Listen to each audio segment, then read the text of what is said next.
I'm Brent Leary. Paul Greenberg. We are the CRM Playaz. And yeah, what else do you want us to say? It's Thursday at 3 Eastern. Yeah, the weather's good, blah, blah, blah. Yeah, it is good. No blah, Yeah. blah, blahing the weather. The weather is good. Yeah, here too. Sunny. Slightly warm, actually, for this time of year. We got like 73 or something, or 74. Yeah, we're around there. I'm just, very grateful that our weather has been really good this last couple of weeks, actually. So Yeah, no complaints. kind of missed the worst. Absolutely. And we held out long enough so that we can now go to our moment of Sven. Halo Teman dan Indonesian. Oh, you said that with conviction, like you know it.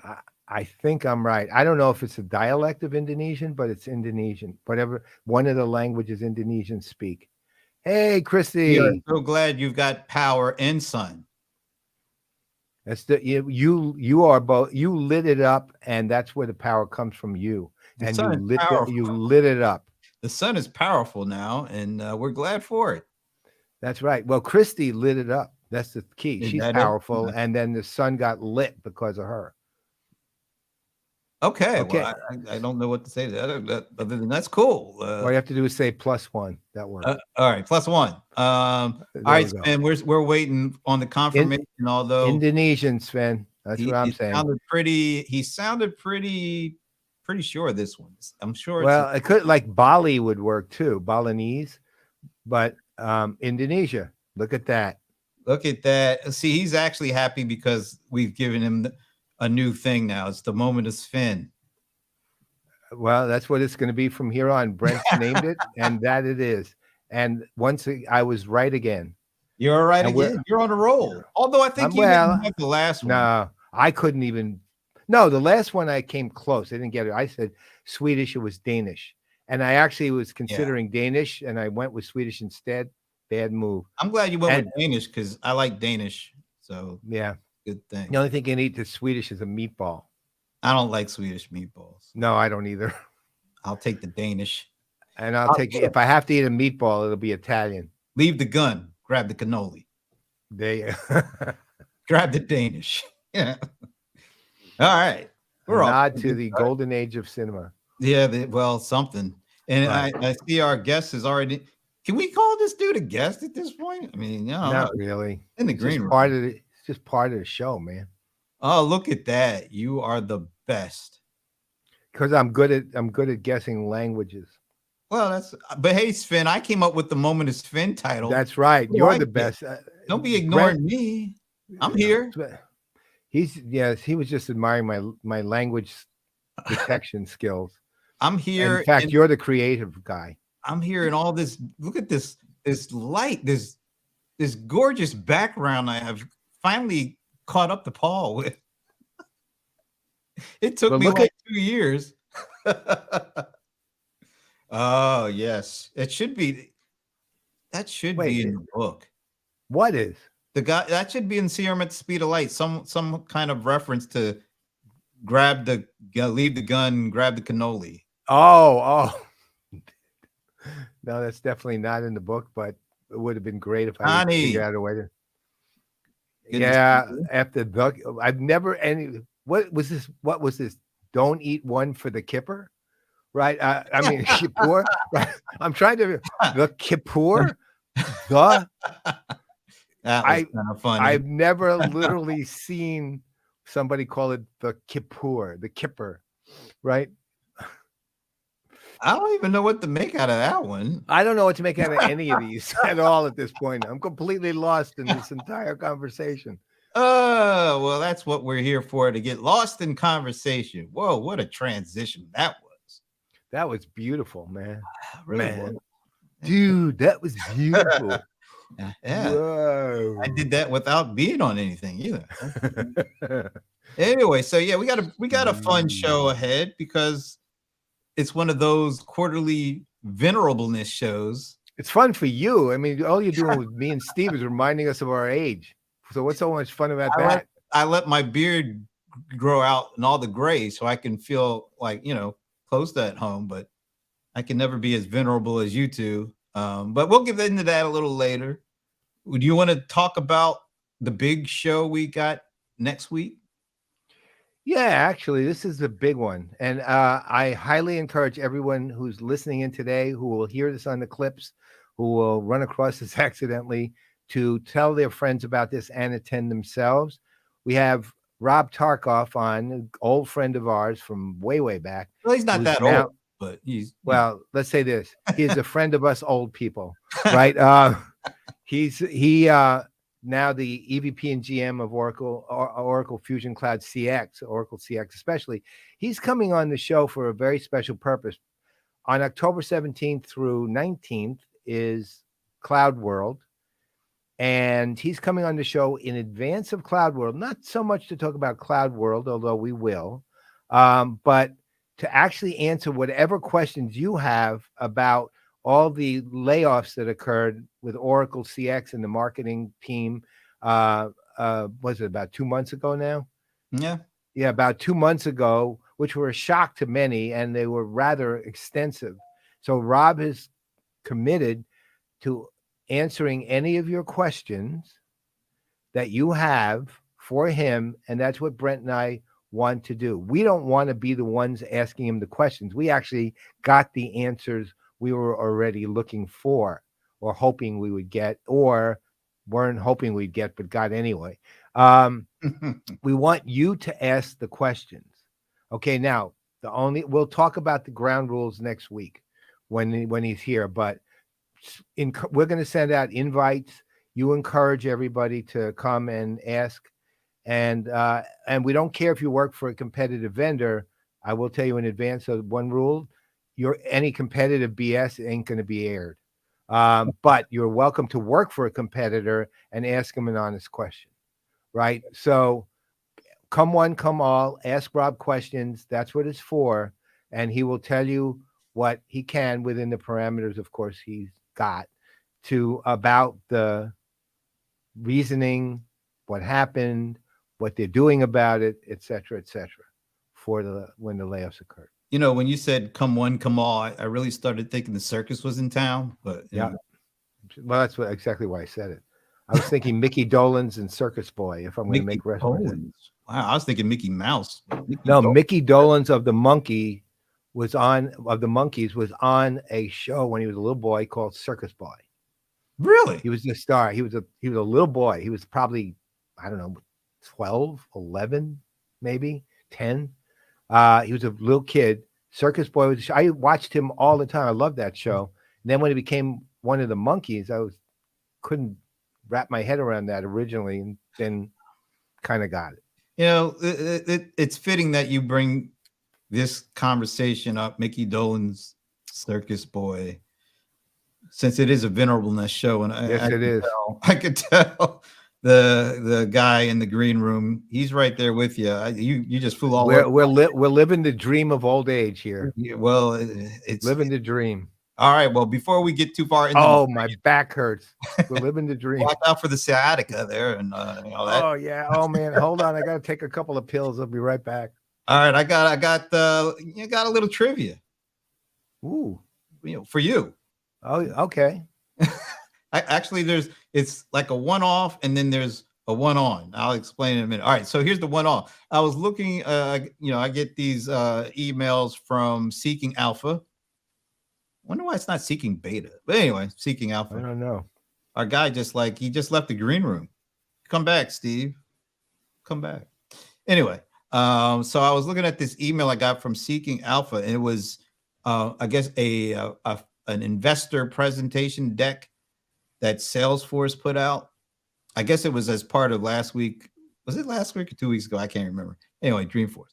Anyway, there is a deck. There was a actual slide, and it had the total addressable market by the year 2026 that Salesforce got from, I think it's from a Gartner estimate.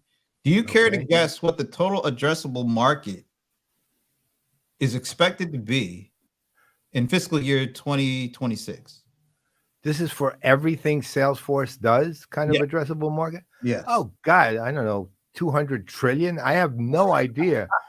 That's like got to be a huge number because they do 22,413,912 things. That was really specific, by the way. I know. I counted before the show. All right. So up. that's your guess? Yeah, 200 trillion. I have no idea. We should make Steve guess, but we'll let him slide on this one. All right. So here is the number that they came up with. That's it? Pittance. A mere $290 billion. That total addressable. And if you look, how's Salesforce going to reach its 2027 goal if that's the only how big it is? If you look at 2022, they don't give you the specifics, but it looks like it's about 160 billion this year. If you look at the scale, so it's almost doubling in 5 years, which is pretty incredible given the current state of the economic environment. But do you have any idea what? I mean, I always wonder how people derive addressable markets. I mean, it's like, what's the addressable market of CRM Playaz? Well, when I go to the market and they say hi, does that count? Well, it's kind of, they're addressing you at the market, so it's an addressable market. If you say hi, and they say thank you, hello back, it's an addressable market. I would like to apologize for all the eyes that I just made roll with that terrible joke. You reduce the Playaz addressable market by half. Obscene? Really? Obscene, Christy? 290 billion, I think she means, is obscene. Oh, okay. All right. Not what you said. I didn't think my joke was that bad. I mean, I'm telling you, this is how this show's going, man. It's going down. It's going down. We started going downhill right after Indonesian. Right. All right. I got to redeem myself. So guess what we're going to do? We're going to play Who Said Oh, not again. I have to play this first. Yes, you do. No. This is a good one. I need to rename this and call it As Heard or As Seen on PPN, because I like that. You like that, right? Yeah, I do. All right. So anything to promote PPN. So here is what was heard on one of the PPN shows. Oh, one of the shows. Yeah. Oh, I know. I actually know the answer to this. YouTube is the meal. I know the answer to this. So who said it? Jeb the Boxsmith. There it is, folks. Thank you. I heard him say this last night. Right. So it wasn't like that's with the distant memory. I tried to make it easy for you. That was really easy. I listened to that broadcast because this kid is so damn smart and so insightful and really a nice kid too, by the way. And but he knows he went through that long thing. You should talk about it a little bit. But he went through it with TikTok and YouTube. Well, since you brought it up, I have a clip. What? We hear Jeb the Boxsmith. Believe it. Mind you, Jeb is 18 years old. That's it.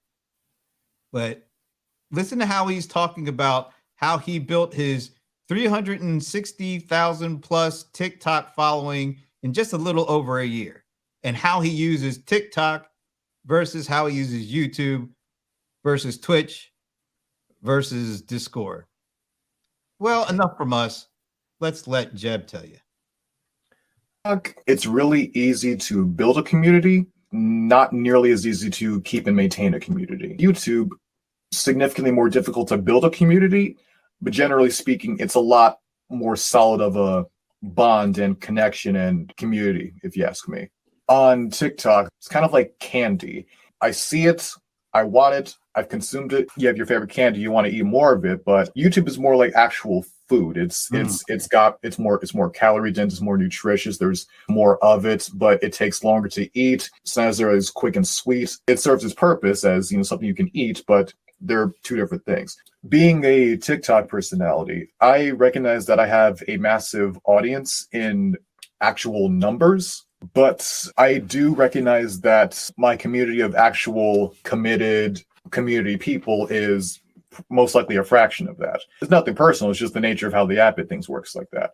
That's why I've been making a point this last 6 months or so to diversify my portfolios, like branch out to all the different platforms that I'm on. Each platform I'm on now holds some sort of strategic values. Like YouTube is better for creating a more maintained and sustained community and economy of people.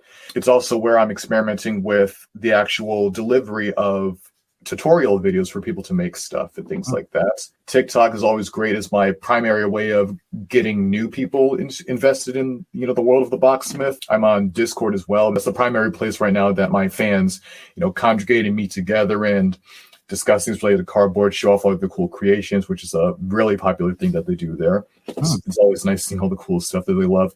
On Twitch, tied to that, every now and then we host a community creation showcase where I show off all the cool different things that they've submitted to the Discord, and we all have a good time in the live stream and everything like that. So he went through a ton of stuff in that short amount of time. But just remember, folks, the kid just graduated from high school last year. I know. It's only 18. And listen to how we talked about how he's using the different platforms for different purposes, but it all fits together. So he's made it big, relatively speaking, in a relatively small amount of time on TikTok.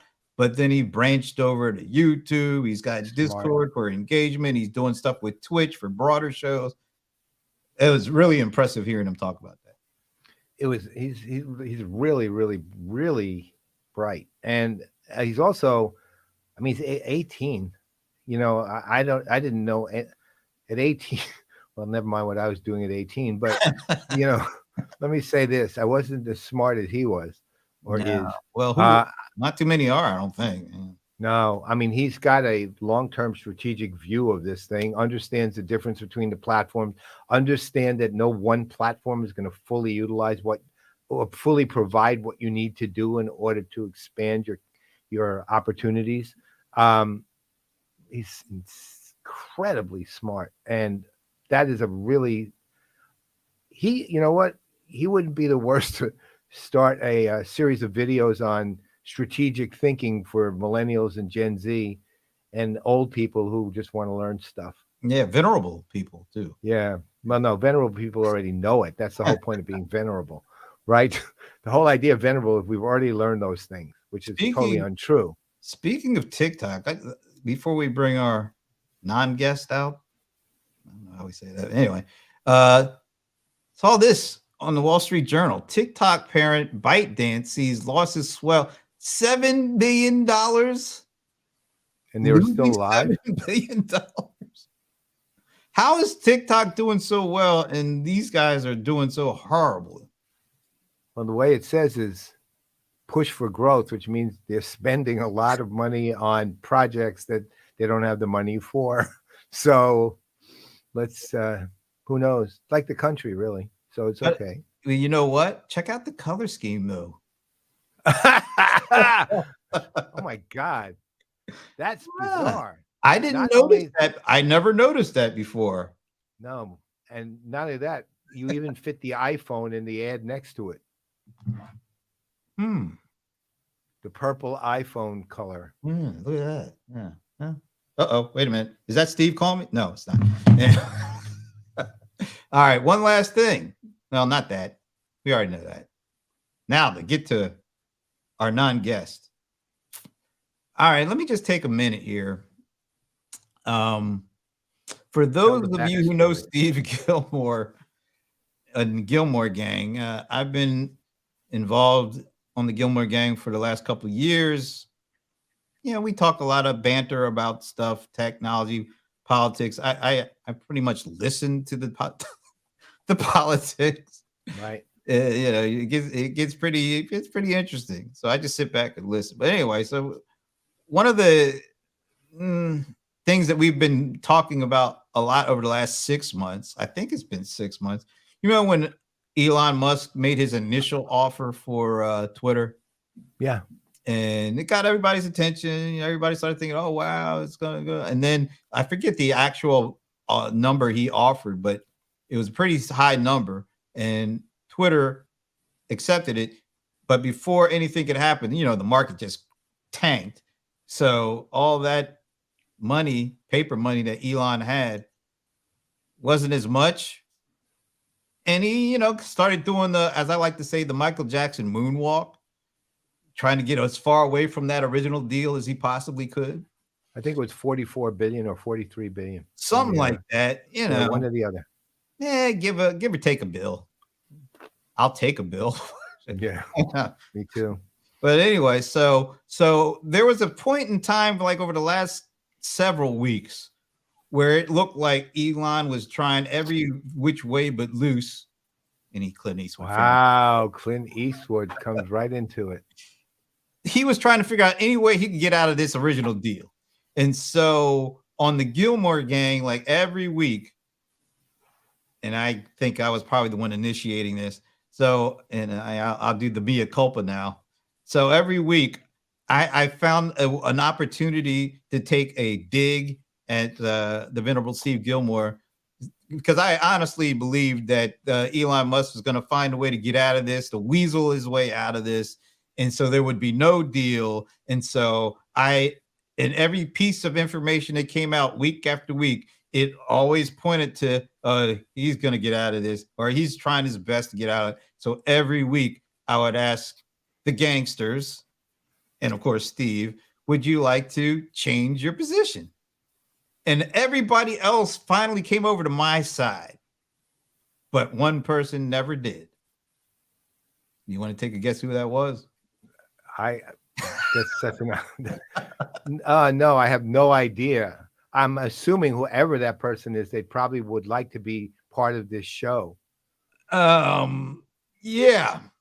Chances are you're going to be right about that, because lo and behold, even as of today, and it, last week it kind of turned.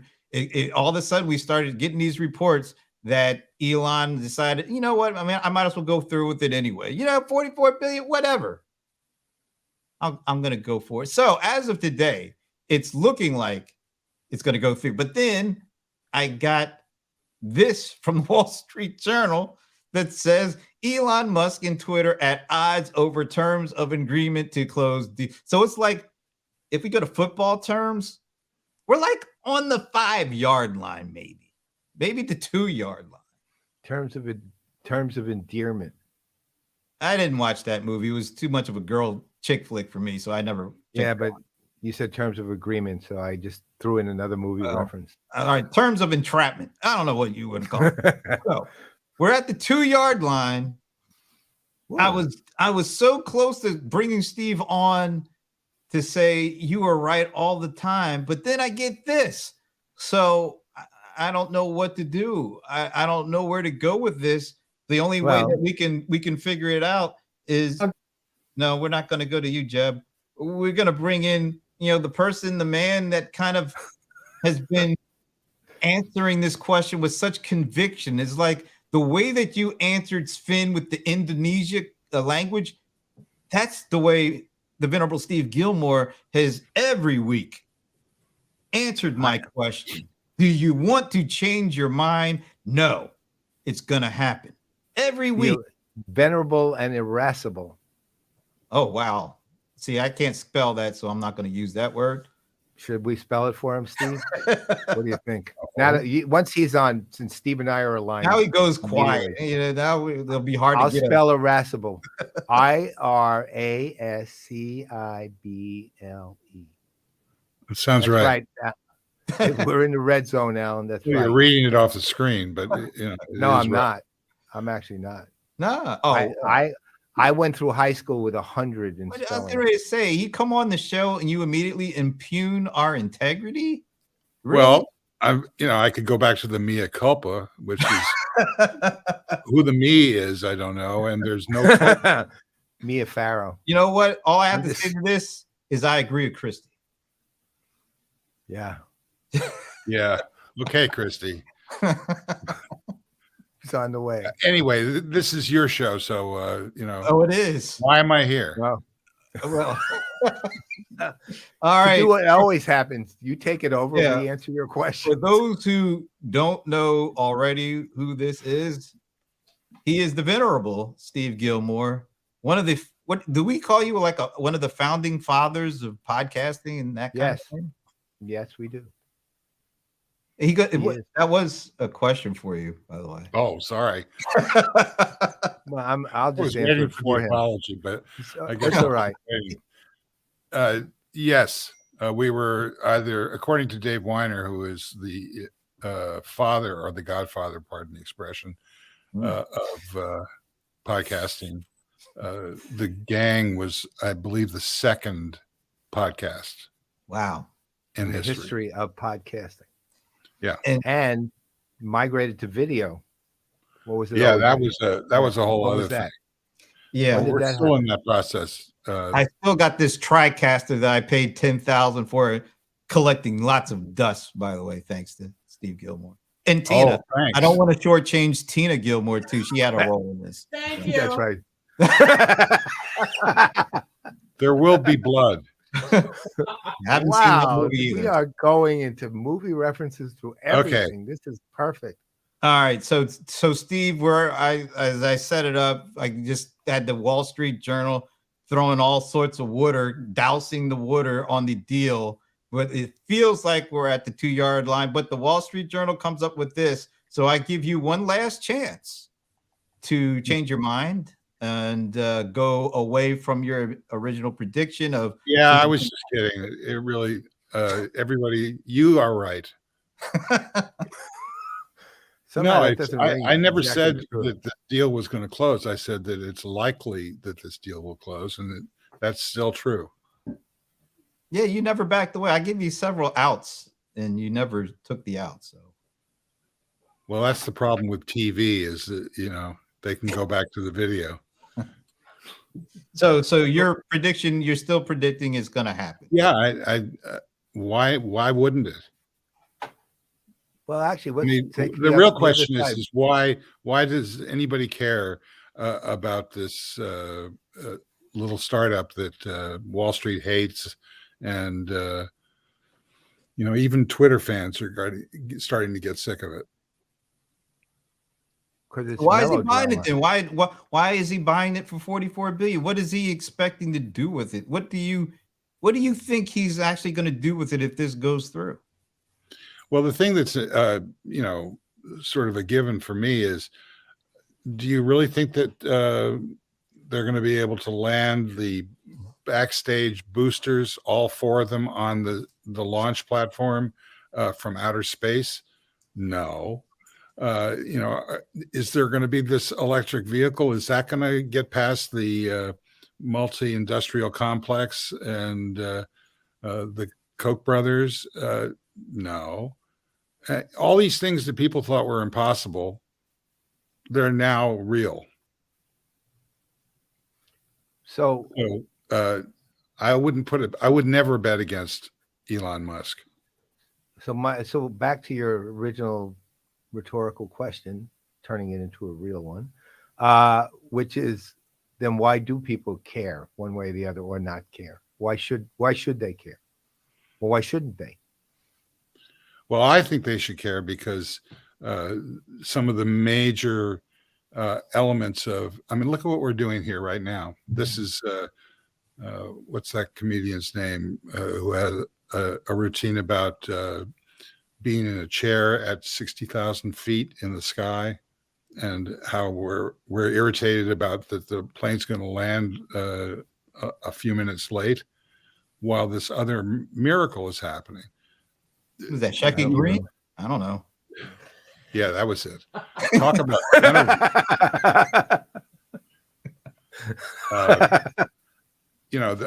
What about RSS? What about XML? What about the cloud? Are these things important? Yes. Yeah, but I think people care. I think people, let's say, have paid attention. I don't think they're caring. That's probably overstating it. Pay attention because it's a very dramatic story, and everything, it's typical. It's basically watching a giant IT soap opera, right? Mhm. In action, and growing up on television, it's just watching some more TV on Twitter or about Twitter. But should they care is different story. To your point, yeah, of course. I mean, these are things that can be potentially.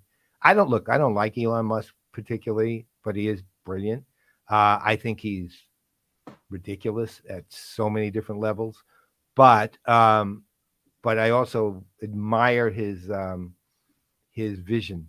And do I think I did? I look honestly, I couldn't have told you one way or the other whether this was really going to go through. And it was at a certain point annoying to watch the whole back and forth. It's like a soap opera on a little too many years. Like what's the one that's been on, just went off the air last year? It's on 37 years. This was 37 years in 3 months, right? So that said, if it went through, the interesting thing is what's he going to do with it? Really? I mean, I hear lots of speculation, but I have no clue what the hell he's thinking about what he's going to do with this thing. Well, my bet on that is, I think it's going to continue to do pretty much the same thing. So I don't think we're going to see a lot of change. I mean, there's people talk about Trump being allowed back on the platform. That's just depending upon your politics or your view of the importance of reality show hosts becoming president. There's, I think that all things being equal, that he's going to bring not only the force of his personality, but also certain things that he does with the companies that he pushes forward.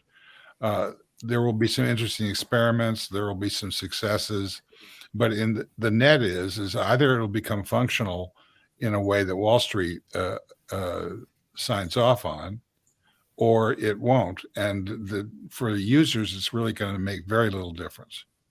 So I don't think that's why people are looking at this as important. I think this is more than just shifting the deck chairs on the Titanic about social media. It's really about the battle for whether social media is legitimate or not. And at least on the gang, there's not a consensus that social media is legitimate. I think it is, but I do too. For God's sake, why do you think it's legitimate? Because it's legit. Let's say this: is good and legitimate are two different things here. By the way, it took 33 minutes, but it happened. He asked his first question. There were several concealed earlier. The rhetorical ones. That's right. The rhetorical ones earlier. Well, I mean, it's from my standpoint, there's mass acceptance. It's a platform that people pay attention to, use, and this is listen to as much as they hear, even, right? Which is, look, you can hear things all day, but when you start listening to it, you're providing it with a degree of legitimacy that whether it's deserved or not, it is. And the other thing is, it's part, I always look at it as how does it become legitimacy tells me, how does it become part of the daily fabric of any person's life, right? If it's not, then it's not going to be, it can get there. I'm not saying things don't have potential for it, but this is already part of almost how many billions of people on this planet's life? How do you not see it as legitimate? What illegitimately would you have that impacts 4 or 5 billion people already? Well, I'm not gonna repeat all the arguments against what I think that come from. No, mine was a rhetorical question. Oh, okay.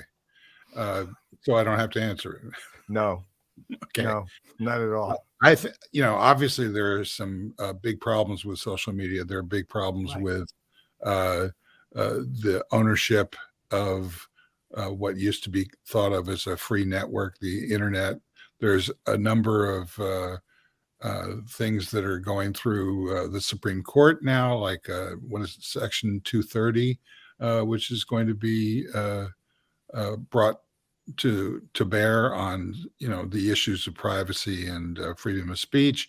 I mean, there are enormous liabilities, and we've seen Meta or Facebook undergo a serious contraction in terms of their um, how the public views them as a result of this.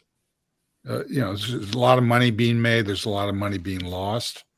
And then there's the intersection between this and the mainstream media, who, if you watch CNBC and over the last 3 or 4 days, it's wall-to-wall Twitter Musk.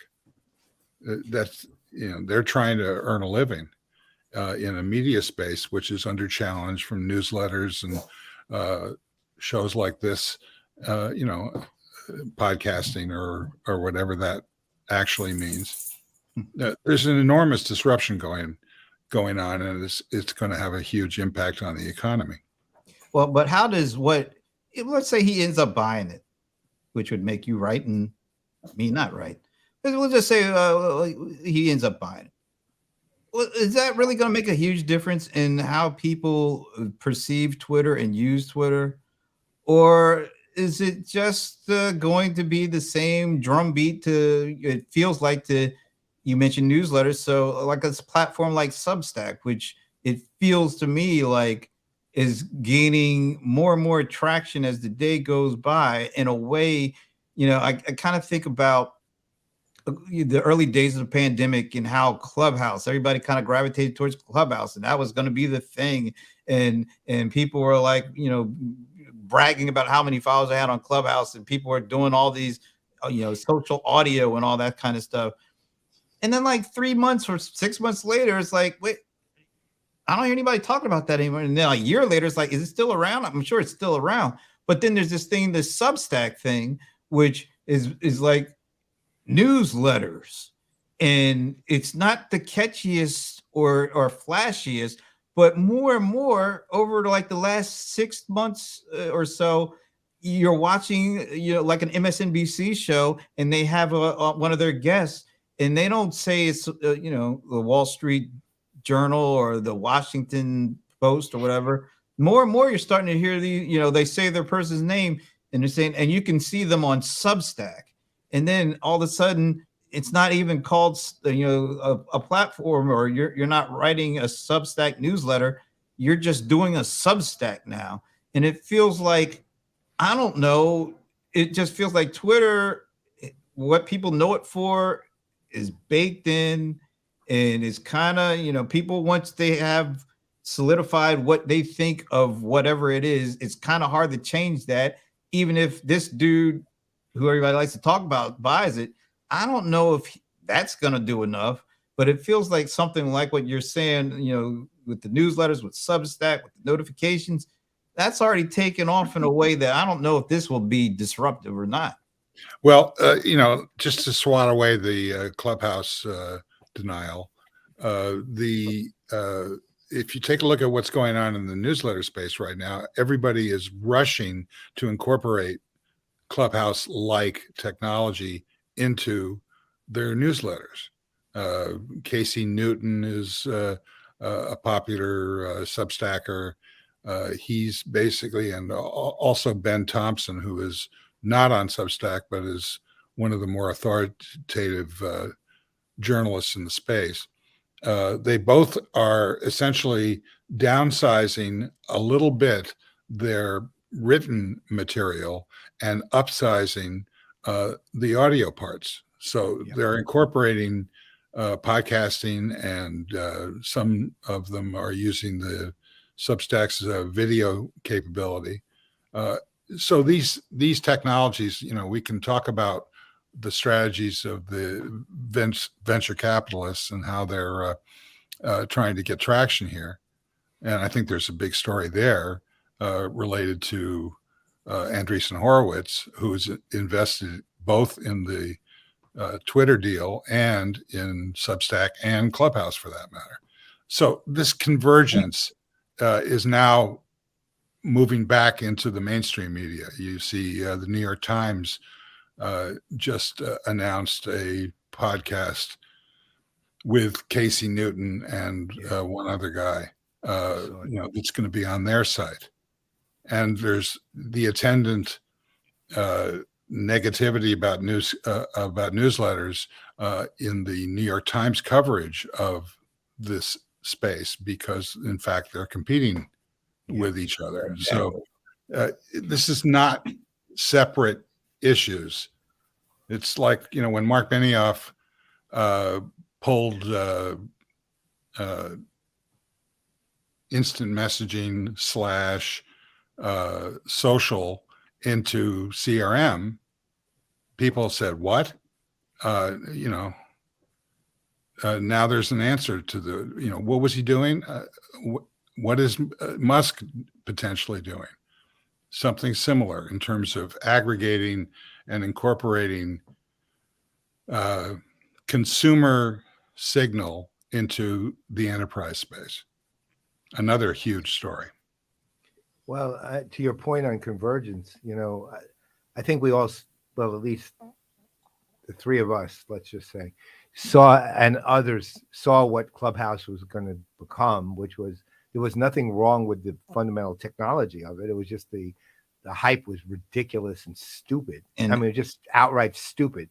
And it was celebrity moths to a flame, right? Mm-hmm. Now, the interesting thing is, and there's a difference here, and this is where I'm going with Substack. So there are a lot of celebrities who are moving to write on Substack now, but where the difference is, and I thought about this because I read a few of those guys too, in addition to your stuff, Steve, and is that they actually write.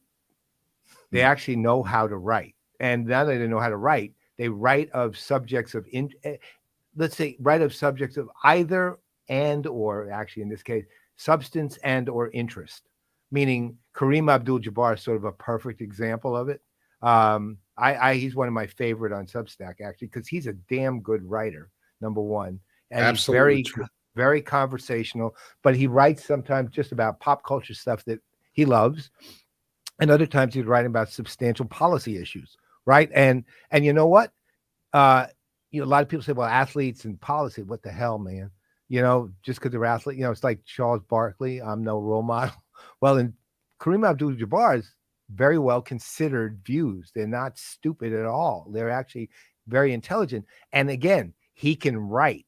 And the interesting thing about many of the celebrities who've been attracted to Substack is they can write, right? And unlike Clubhouse, where all they had to do is the usual crap that they always do, which is blab their mouth, shoot their mouths off, right? About nothing, right? And pretend to be things, right? So, and then they all left when the time came.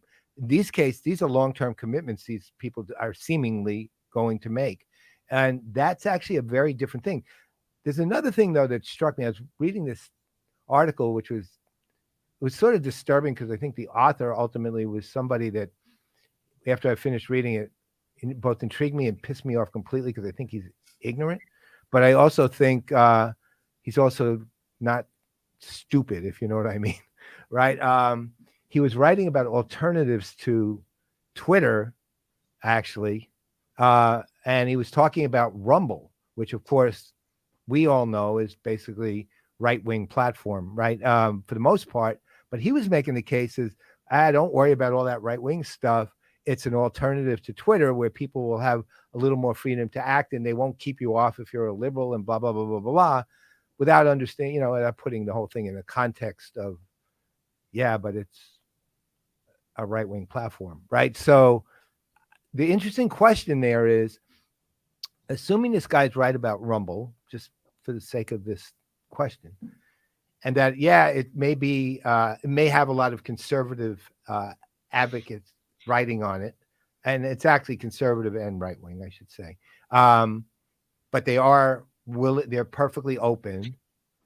How do you deal with, and he's actually suggesting it as a serious alternative to Twitter, right? How do you, as Twitter actually, well, it's Twitter. How do you treat that? How do you think about that? Because there is a strong ideological bias. At the same time, they're not being closed about it, but it's also something that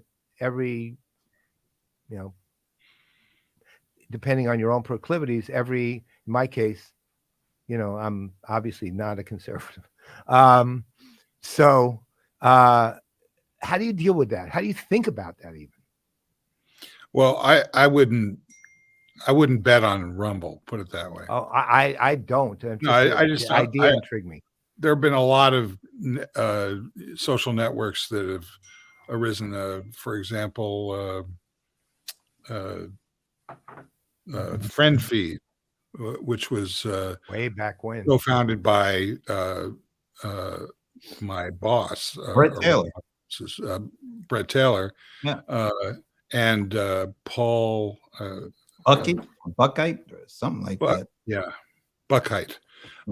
And basically got to be considered possibly because of its integration of both Facebook concepts and Twitter concepts. It started to become a threat, or at least seemed to be a threat to Facebook, and Zuckerberg promptly bought it.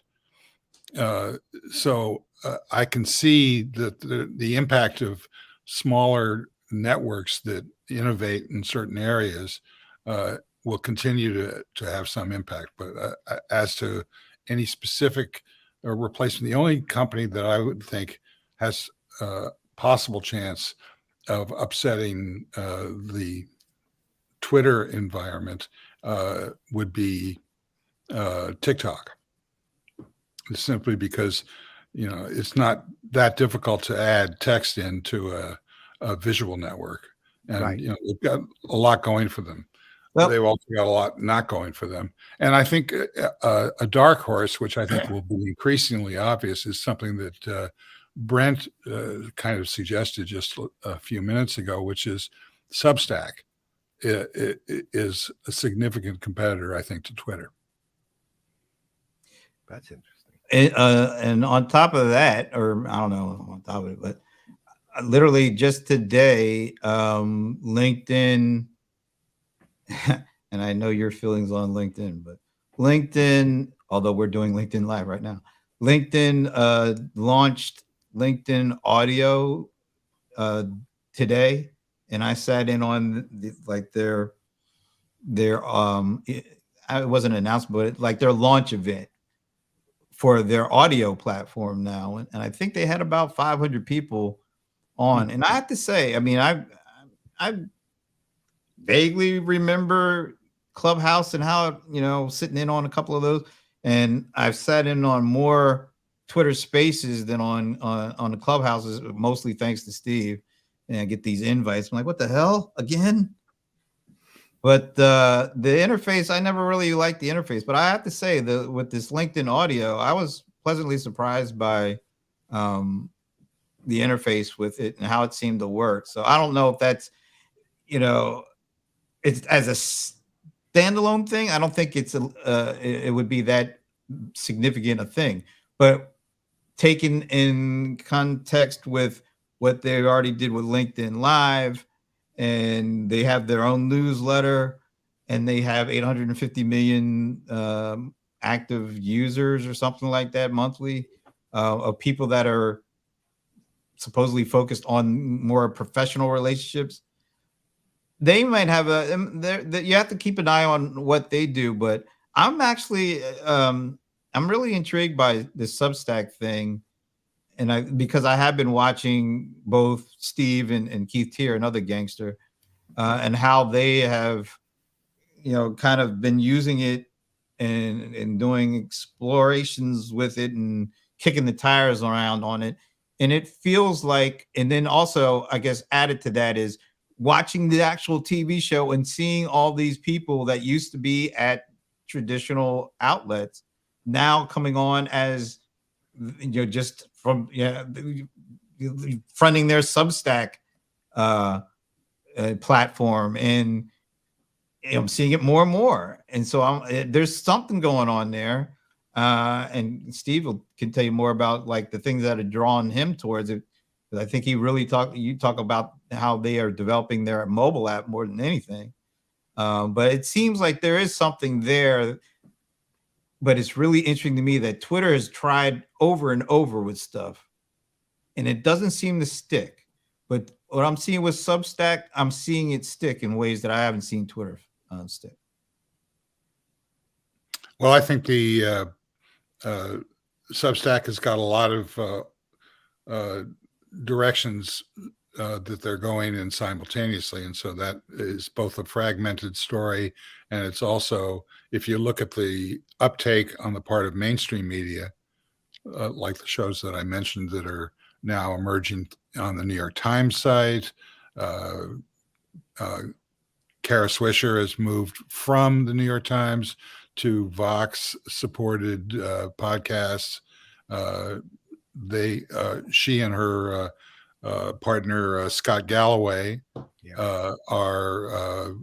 have signed a deal with Salesforce Plus that was announced at Dreamforce. So there's a lot of back and forth that's going on here, and the way I view it is this is one space. This is one platform. This is not a bunch of failed, social networks. This is about a new phase of, gaining control. I mean, take a look at what's going on with the whole streaming environment. That's a massive disruption of television, the record business. There are so many dollars that are up for grabs now in this transition. The record companies have learned that if they stick their head in the sand about digital technology, that they're going to get serious trouble.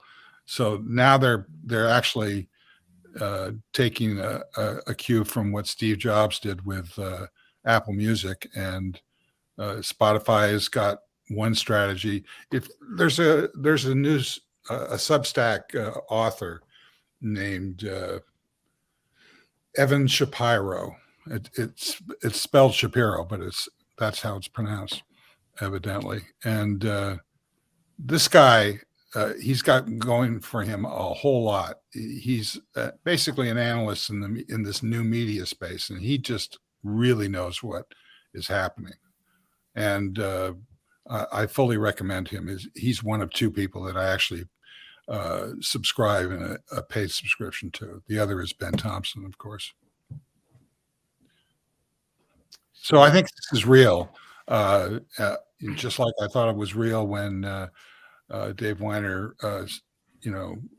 shepherded the RSS protocol or format into a position where people could, on their computer, basically compete directly with printing presses and eventually television stations around the world. This is no small impact that we're seeing the beginnings of. What role do, because one of the things I know you've told me multiple times about Substack was you use the app, right? And which I do, and that's how I get notified. It's pretty much all through the app. But what role do apps play in this in terms of, let's say, moving the needle forward? I mean, what role do actually the creation of, what would be the difference if it didn't have a mobile app, let's say? Well, the fundamental reason that I'm particularly interested in it is its notification support. Right. My thesis has been for quite a long time that notifications represents the roll-up of the two major phone players, Google and Apple, into what is a new operating system that's replacing Windows and other, PC-bound architectures. And so, people have a lot of emotional reactions to notifications. Oh, there are too many of them. I hate them all. I turn them all off. Yeah, if you actually, watched what they actually do, they're all reacting to the notifications. They're trying to pare them down to something that has a certain social cloud or graph like Twitter improved. And so if you're competing against the mainstream media, which these people are, you suddenly are on a level platform with any outlet in the universe. And that's a very powerful thing for a writer who's trying to get started, a videographer, or a network that's starting to get started.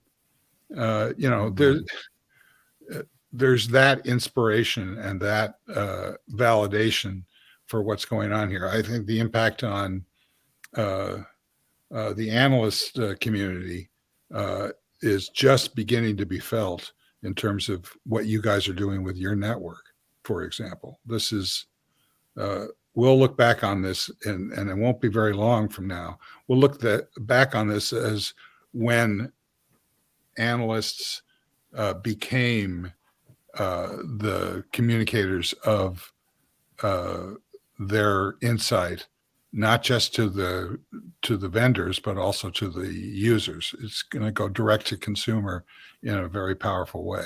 And given our age, I hope it's not very long from now. Well, there's no accounting for how long any of us are going to be here.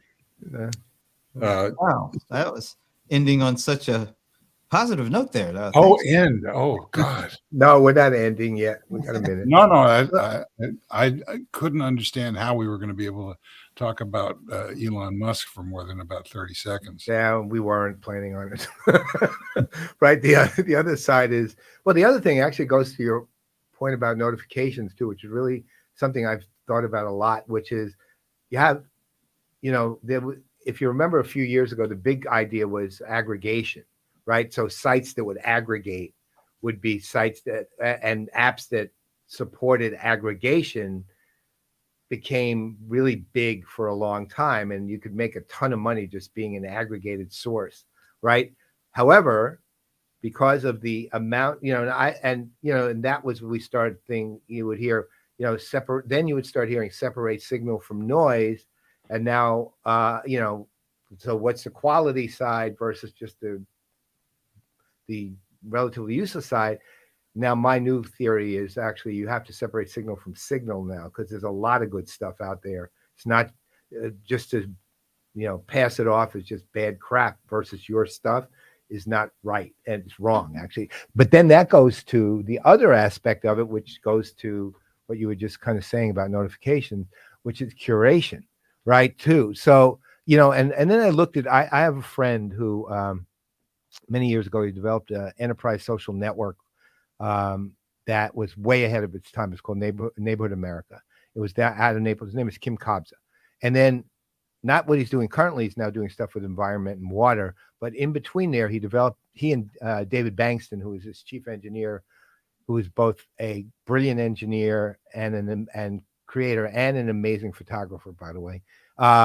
David Bankston, they created something called Sparksfly. And what it did is it took a social feed you have, whatever it is, and it curated it and it organized it. And it just automatically did it based on inputs that you had given it every day. And actually Thunderhead, before they got acquired, took it and used it as a data source, right? So they would get these curated feeds from individuals, which of course are indicating there's quite a bit of information about that individual in the way these feeds get curated.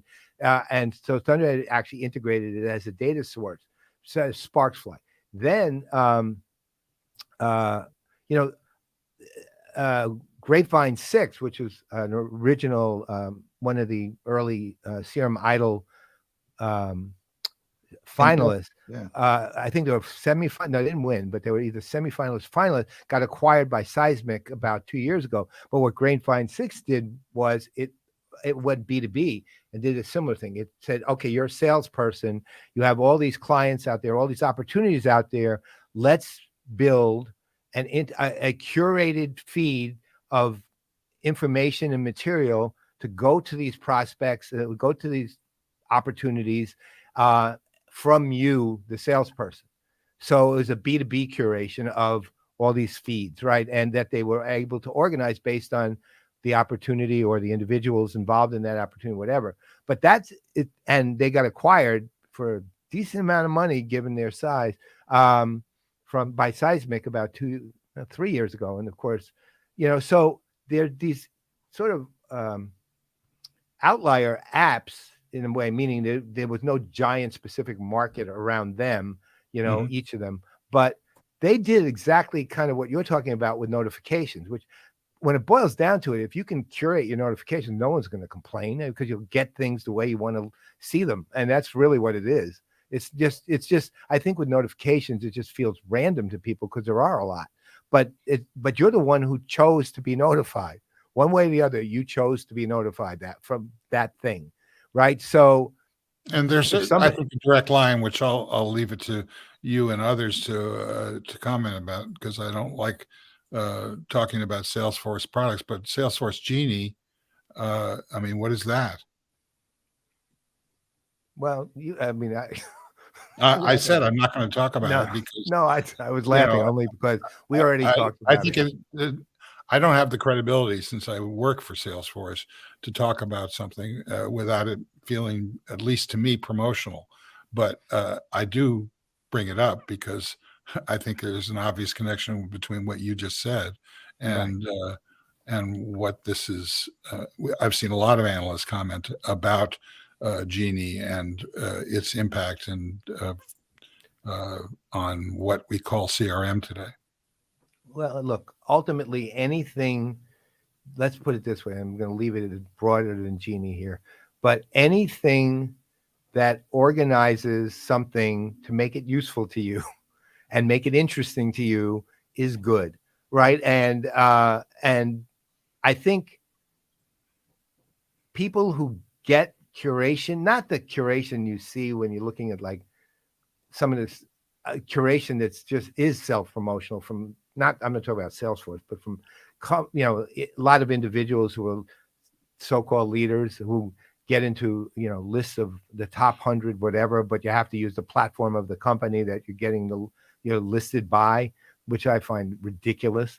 But things that actually look, if I have, making up a number here, 250 notifications a day, and I probably have more than that. If it gets organized in a way that is useful to me, then I'm not going to complain because I'll know, well, this whole category I don't need. And after a while, I'll say, well, you know what? I keep not needing it. Just get rid of it. But then these things which have been chosen out of this, in this way, in this way, in this way I look at, the iPhone attempts to do that, right? By now they do the stacking of the same sources, right? Which is kind of their first attempt at curation, right? All these notifications come from this source, or all these notifications are about this subject, like sports, right? You'll get ESPN, The Athletic, and they'll all be underneath each other, but 10 of them might be The Athletic, 8 of them might be ESPN, and even they're separated. So here's all the Athletic, here's all the ESPN. That's the first attempt. But I think a lot of this has to do with organization for appeal. No, actually, it's not that I'm popular, Rebecca. It's that I'm stupid and I just say yes to everything, right? Because I always think I'm a hoarder. Eventually, I'll need it. That's how I think. I'll have one notification that I use in every year from this source, so I don't get rid of it. Right. So, which is kind of dumb, but, well, actually it's very dumb, but at the same time, I won't get rid of it. So no matter how dumb I'm calling myself, I'll stay dumb. Right. So, but that's what I'm saying. If you organize things in a way that are pleasing to the mind and to the eyes, so to speak, you'll do very well, and notifications will not be a problem. Exactly right, Rebecca. Exactly. And useless data hoarder too. Trivia hoarder. Right. So, but that kind of, I think that kind of step is kind of next. Is just how do you just sparks fly, that thing I was telling you about. Kim's moved on and David's moved on to this environmental water thing they're doing now, which is actually fantastic. Someday we should have him on the show to talk about this. But Sparks Flight did that, and you know what? I used it for a while, but it's not supported anymore, and it was great. I mean, I had a curated social feed, and it was really very easy to consume, really easy to consume. So, and I am as typical as they come. I have always placed my how do I put it? My greatest strength is that I'm completely ordinary in everything. That's my greatest strength. Well, and venerable too. That's just old. I am old. I mean, I'm older. I mean, I appreciate venerable, but I'd rather, venerated. If you called Steve and I venerated, then that would mean we would be like worship like God. That's even worse. I know it truly is. I'm just trying to get away from venerable somehow. So I don't know how to get out of it. Luck. At the end of the day, oh wow, that's a promo, by the way. So what is this has been a really interesting conversation. What at the end of this interesting conversation, what do we got? Where are we? What am I? Well, we still don't know whether or not Twitter is going to get sold, and we probably won't know until the end of October. Lots of notifications there. Oh, there's plenty more underneath that. Yeah, but there's what we do know is that you're starting to get interested, in spite of yourself, in newsletters, and I'm seeing a lot of churn going on as people try and figure out where the TV guide is for all this new stuff.